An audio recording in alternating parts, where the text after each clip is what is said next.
Hey, salut à tous. On se retrouve pour la deuxième soirée révision sur ma moto bécane type 50. Alors hier, j'en suis resté là, sur le moteur. Vous voyez, j'avais remonté le pot, j'avais tout refait, la segmentation.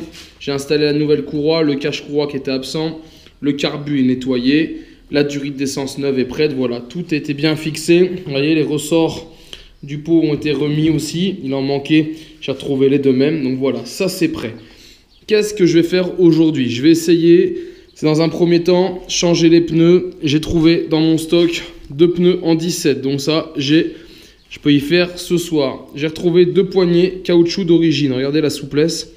Ça, c'est des vrais d'époque. Pour remplacer les noirs qui sont là-haut, qui ne sont pas les bonnes. 2 soufflets de fourche, car là-bas, ils sont cassés.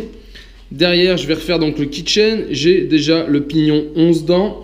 Et j'ai aussi une chaîne en stock, vous voyez, voilà. J'ai tout ce qu'il faut pour faire. Même la selle, là, vous voyez, la selle, elle est déchirée. Et je vais vous refaire voir, je vais aller en chercher. J'en ai trouvé une hier, j'en avais encore une en très bon état en stock. Donc voilà, c'est des choses que je vais pouvoir faire. Et là, surtout dans un premier temps, avec l'arrache cyle en bloc, ça va être changer mes cils en bloc moteur. Enlever toute la tringlerie pour pouvoir remettre mon moteur ici en position. Allez, donc pour ce faire, l'arrache cyle en bloc. Pour ceux qui ne connaissent pas, je vous ai fait une vidéo là-dessus, changer ces cils en bloc moteur. Vous verrez, il y a toute l'explication détaillée de l'arrache cyle en bloc et de la méthode à utiliser. Mes 2 nouveaux cils en bloc, une Shinstone Made in France. Alors, je vous le dis maintenant, je les prends sur la mobilette dromoise. Voilà, après plusieurs essais, j'en suis vraiment content. C'est chez eux maintenant que je prends mes cils en bloc. Le rapport qualité-prix est très bon, je trouve.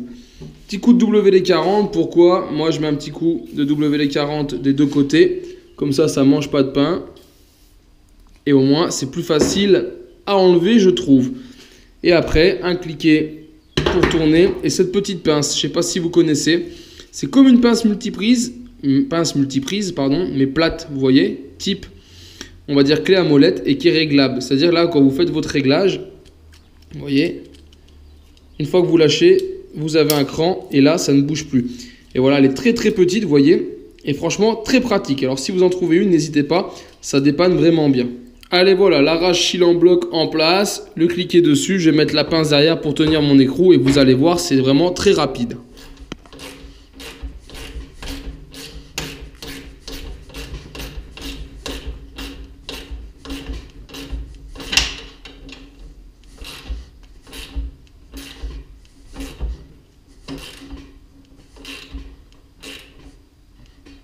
Allez, je reprends la caméra pour vous faire voir de plus près. Donc voilà, quand vous avez serré, après, il ne vous reste plus qu'à titiller un peu. Et voilà, ça lâche. Alors des fois, en serrant, ça lâche tout seul. Des fois, non, il suffit de voir. Hein. Quand vous voyez cette rondelle qui a disparu à l'arrière, votre cyle en bloc est déjà sorti. Hein. C'est possible, des fois, ça reste coincé. Il ne faut pas hésiter un peu à le manœuvrer. Et voilà, ça lâche. Et votre cyle en bloc, il est dedans. Allez, les 2 cils en bloc enlevés. On va venir mettre donc les nouveaux. Hein. Donc voilà. Ceux-là qui ont la bague thermique, les 2 l'ont. Donc ce qui est plutôt cool. Des fois, vous l'avez que 1 sur 2 qui l'a. Donc la bague thermique toujours du côté où le moteur est plus près du cyle en bloc, c'est-à-dire du côté gauche. Et allez, voilà. Un fait et on va donc attaquer le deuxième. Allez, les 2 cils en bloc posés. Du coup, je vais m'attaquer ici à venir démonter le kitchen. Là, ça tombe bien. La tâche rapide est juste ici. Comme ça, j'enlève ça, je tombe le plateau, je change le pignon derrière, je nettoie tout l'ensemble, je regraisse et je remonte le plateau. Comme ça, cette partie sera faite et je pourrai revenir fixer mon moteur. Allez, j'ai enlevé la chaîne, j'ai voulu démonter le plateau. Là, j'arrive pas à sortir la goupille de pédale. Du coup, je vais pas m'énerver, je la laisse à l'horizontale. Je vais remettre encore un petit peu de WD-40 dedans. Elle veut pas venir, pourtant j'y ai billé un bon coup. Je vais la laisser agir et pendant ce temps-là, je vais démonter la roue arrière et tomber la couronne que je change aussi. J'ai le pneu à changer, la chambre à air, donc voilà, j'ai du boulot à faire en attendant là-dessus. Allez, voilà la roue démontée, je viens d'enlever le tambour, qui a un côté plutôt correct et un côté qui l'est moins. On voit en bas, on a pas mal de garnitures, on a un peu moins en haut, bon voilà, ça je verrai, je vais sûrement le réviser, sûrement changer les garnitures pendant que j'y suis. Et là, du coup, on va donc attaquer directement avec la clé de 10 et à démonter du coup les 6 écrous. Allez, voilà la vieille couronne posée, hop, on balance. On va maintenant démonter le pneu. Là c'est facile, hein, c'est que du démontage, ça va très vite. Allez, voilà, j'ai nettoyé la jante, j'ai ici la nouvelle couronne. Alors d'origine, on est sur un 54 dents, moi ici je vais passer sur un 56 dents. J'ai aussi nettoyé les visseries, voilà la visserie, donc du coup je vais pouvoir remonter la couronne et derrière j'enchaîne avec le pneu neuf. Allez, voilà les amis, la roue arrière est entièrement remontée, le pneu tout a été démonté, graissé, regraissé, j'ai monté la couronne, pareil nettoyé le frein qui était encore bon donc j'ai pas changé les plaquettes.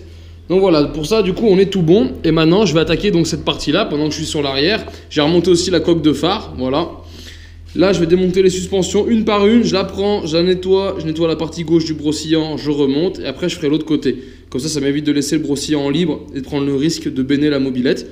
Et puis voilà, du coup je viens de nettoyer avant de pouvoir remonter ma roue complète. Et allez, voilà, un côté de fait, hein, suspension nettoyée, partie gauche brossillon nettoyée, tous les boulons nettoyés, voilà, bien fait, nickel. Et maintenant il va me rester l'autre côté qu'on voit qui est tout dégueulasse, voilà, je vais pouvoir faire l'autre partie, celle-ci tenant le brossillon, voilà, ça m'évite que ça bouge. Et je trouve ça beaucoup plus pratique. Après on pourrait tout démonter, tout faire et tout remonter. Après c'est chacun sa technique. Allez, voilà, tout est fini, vous voyez, c'est propre, nickel des deux côtés. Donc je vais pouvoir reprendre ma roue arrière et du coup la remettre en place. On viendra bien sûr mettre la chaîne puissance et la chaîne vélo à la fin. Là on va juste remonter l'ensemble, comme ça on sait que l'arrière c'est fini. Allez, voilà, du coup c'est monté, ça tourne nickel. On viendra bien sûr reprendre les réglages à la fin. Et maintenant ce qu'on va venir faire c'est ici démonter le plateau. Alors ça c'est tout simple, hein. Au début on a deux premières bagues, hein, je vous avais déjà fait voir. Deux premières bagues à enlever, après on fait péter, voilà. Hop là, elle est tombée, ya. Voilà, on enlève le cache poussière. Et derrière on va se retrouver avec ici un petit circlips. Voilà, qu'on vient attraper, vous voyez, je vous l'ai décalé. Je sais pas si on se rend bien compte, il est là. Donc là, vous l'attrapez avec une pince à circlips, hein, tout simplement. Faut pas chercher compliqué. Et voilà, vous voyez, vous le sortez. La pince à circlips, c'est des pinces Facom hein, qu'on trouve sur le marché. J'avais acheté le jeu, plus la pince spéciale pour embrayage mobilette. Et avec ça, en règle générale, on arrive à tout faire. Donc là, il n'y a plus de circlips. On va tirer une rondelle. Donc là, on prend tout le plateau. Voilà, il vient tranquillement. Et on va essayer de récupérer les rondelles dans l'ordre. Pourquoi? Tout simplement pour les remettre. J'ai un plateau qui n'avait pas de jeu, je l'avais contrôlé avant. Voilà, petite rondelle qu'on met de côté. Et voilà, on sort l'ensemble. Et ben voilà, il est tombé tout seul. Notre pignon de 12, voilà, qui est ici, qui lui va donc être changé en pignon de 11. Tout ça, on va venir y nettoyer. Et bien sûr, tout ça, on voit la différence. Hein. Donc on va venir nettoyer toute cette partie maintenant. Et on en profitera pour sortir l'axe et le regresser complètement. Alors ici, c'est pas de la grosse saleté. Hein. Moi, je viens juste rayer, on va dire, la surface avec le doigt. Vous voyez, je gratte comme ça. Ça fait plein de petites traces. Et en fait, c'est juste pour éviter que la partie soit lisse. Et après, je vais venir pulvériser derrière du WD-40.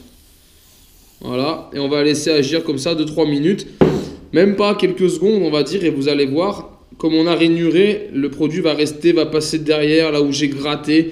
Et tout simplement, ça va dissoudre la graisse. Ça va la détacher du cadre. Et derrière, on va venir avec un chiffon. Voilà, moi j'ai un chiffon microfibre, hein, je prends l'exemple.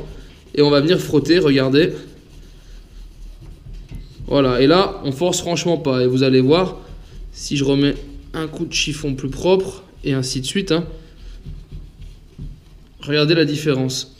Voilà, et tout doucement, on va arriver en fait à nettoyer sans forcer. Hein. Là, je vous dis, c'est vraiment du simple nettoyage, c'est facile. Hein. Là, c'est zéro, hein, du boulot comme ça sur une mobilette. Je veux dire, c'est relativement simple, vous voyez. Ça part tout seul. Et je ne l'ai pas laissé agir longtemps. C'est vraiment juste histoire de décoller.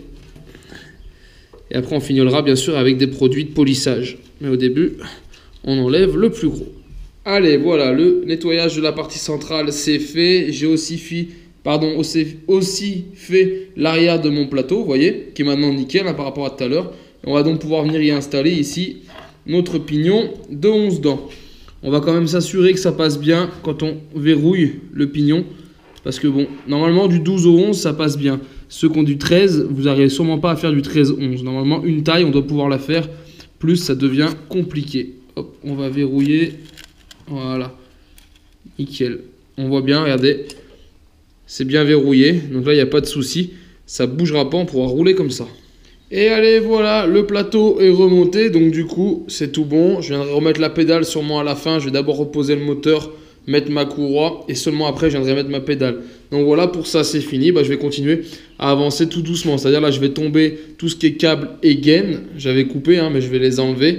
Remettre le moteur, nettoyer cette partie-là, pour enfin finir sur l'avant. Hop, et voilà, là du coup je viens de terminer la roue avant que j'ai finalement démontée un petit peu plus tôt que prévu dans mon avancement. Pourquoi? Je me suis aperçu voilà, que le garde-boue avait pris un petit coup. Vous voyez, normalement ça c'est censé être droit. Donc là il a légèrement cintré. Donc en fait je vais travailler dessus tout de suite. Voilà, je vais en profiter, donc je vais le démonter, le redresser de façon à être nickel. Bien sûr je vais faire les soufflets de fourche au passage, tout nettoyer. Et donc voilà, j'ai déjà fait la roue avant, j'ai entièrement nettoyé. Changer les roulements que j'ai graissés parce que voilà, ils étaient tout secs. Du coup, j'en ai profité pour changer les billes et j'ai tout regraissé en neuf, mis le nouveau pneu. Donc voilà, la fourche et après, on remonte tout ça et on viendra finir ici par la partie moteur. Allez, voilà, la fourche est tombée. Donc du coup, on voit bien le petit souci. On va y remédier. Il y a aussi cette partie en dessous, vous voyez, qui est coudée. Donc ça, on va y redresser. Tant pis, on perdra la peinture, mais c'est pas grave. Je préfère y avoir droit que plié. Donc voilà, on va tout y remettre comme ça doit aller normalement. Alors voilà, on veut redresser cette partie. J'ai tout simplement cette petite pince plate. Et je vais venir en fait ici attraper. Et voilà. Et tout doucement redresser la partie. Hein.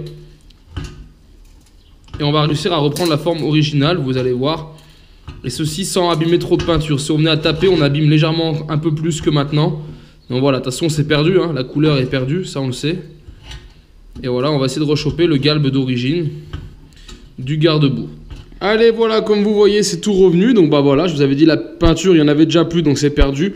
Mais voilà, on a au moins retrouvé la forme originale du garde-boue. C'est ce qui m'intéresse. Moi, le fait qu'il n'y ait pas de peinture, ce n'est pas très important. Comme je vous l'ai déjà dit, c'est l'histoire de cette mobilette. Elle a été usée là, elle a été usée là, c'est comme ça. Allez, voilà, 5 boulons plus tard, on a démonté. On voit bien ici le crêpe qui a pris le garde-boue. Et ben, on va venir tout simplement y redresser tranquillement. Donc ça, je vais y faire simplement à l'étau ou avec une rallonge. Voilà, je vais voir un peu comment je fais, bien sûr en faisant attention de protéger la peinture, elle est déjà assez abîmée comme ça. Et puis derrière, j'aimerais donc nettoyer les deux suspensions, changer les soufflets et on remonte tout ça. Et allez, voilà, 10 minutes plus tard les amis, le garde-boue, quasi comme neuf, vous voyez, tout redressé, déjà mis un petit coup de nettoyage et de polish. Donc voilà, là on est nickel, on va pouvoir le remonter comme ceci. Après voilà, il y a les traces de rouille qui ne partiront pas, hein, les traces d'usure qu'on a vues tout à l'heure. Mais voilà, sinon nickel. Ça ira très très bien avec la mobilette qui elle aussi dans son jus, hein, vous voyez. Elle a son histoire, hein, je le répète.